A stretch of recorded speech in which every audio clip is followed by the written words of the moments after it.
Alors, vous allez essayer autre chose. Vous faites une nouvelle étoile.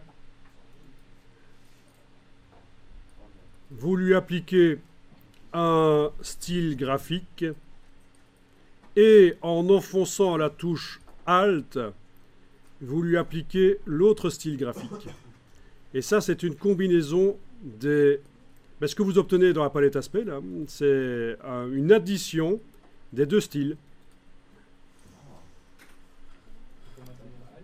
Là, j'ai commencé par appliquer celui-là, puis avec Alt, j'ai appliqué le vert. Si je fais dans le sens inverse, ça va me donner autre chose. Je commence par le vert et avec la touche Alt, je clique sur l'autre. Voilà.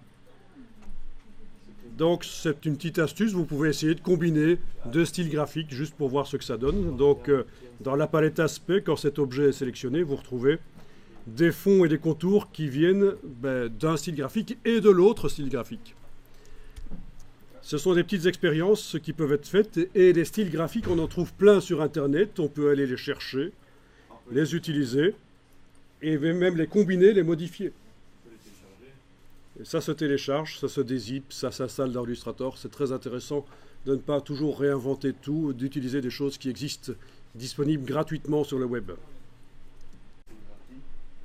Alors, si vous voulez, ces deux nouveaux styles graphiques qu'on a obtenus par combinaison des deux précédents, on est d'accord, hein?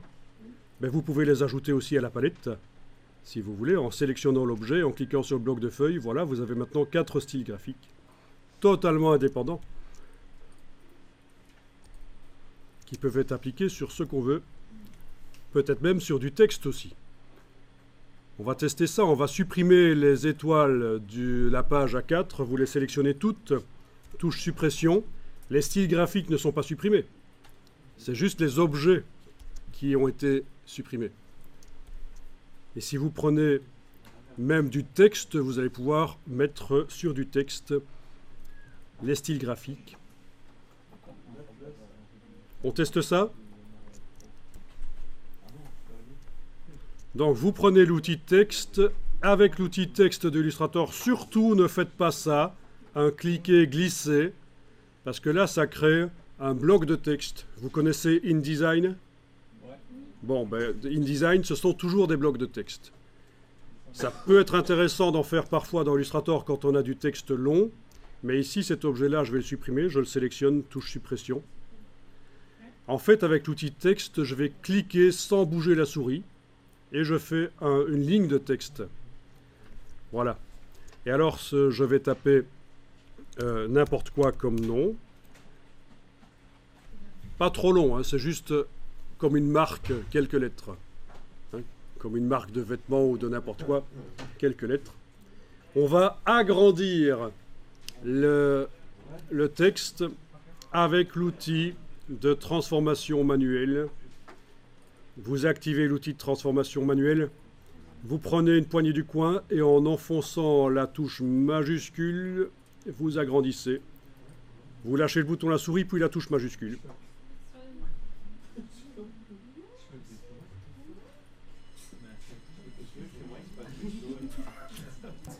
Alors, sur ce texte, je vais mettre un style graphique ou l'autre. Celui-là. Voilà. Ou ceux qui sont additionnés. Bon.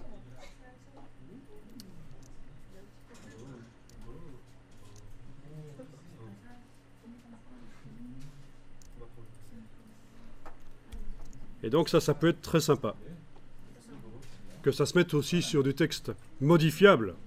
Avec l'outil texte, on arrive à modifier. Ah, ça c'est assez rare en fait. C'était assez habituel dans Illustrator C6, mais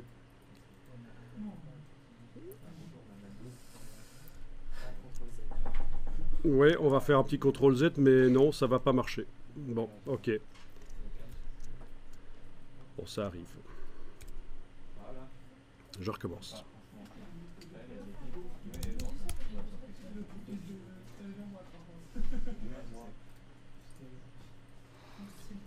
C'est possible de faire que lettre par lettre, par contre. Alors, pour répondre à ta question, faire lettre par lettre, ce sera possible uniquement si on fait des lettres séparées. Ou alors on part d'une ligne comme ça et on doit vectoriser le texte. À ce moment-là, ça devient des objets séparés. Mais on y viendra éventuellement pour faire notamment des contours, des lettres qui se recouvrent partiellement les unes les autres. Il faudra absolument vectoriser le texte. Ok, bon, là ça a l'air de fonctionner.